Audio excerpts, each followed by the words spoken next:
बातमी मुंबईतून येतेय। मुंबईमध्ये सायन्स स्टेशन जवळ झोपडपट्टीला मोठी आग लागली आहे।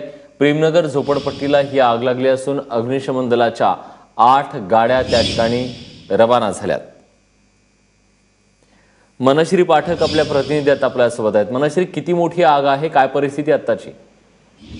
विलास, सध्या जी परिस्थिती बघायला मिळते त्यानुसार सायन्स स्टेशनच्या अगदी जवळ जो धारावी परिसर आहे त्या ठिकाणी प्रेमनगर नावाची मोठी झोपडपट्टी आहे आणि इथे झोपडपट्टीला खूप आतमध्ये आग लागलेली आहे। अगदी अग्निशमन दलाच्या जवानांना जायला रस्ता मिळणं ही इथे मुश्किल आहे, मात्र अग्निशमन दलाचे जवान इथे पोहोचलेले आहेत। पहाटे साधारण 4:30च्या सुमारास ही आग लागलेली आहे। कोणत्याही जीवितहानीची माहिती अजून तरी मिळाली नाहीये, मात्र प्राथमिक स्वरूपाने जी माहिती मिळते त्यानुसार कोणतीही जीवितहानी झाली नसल्याची शक्यता इथे आहे सुदैवाने।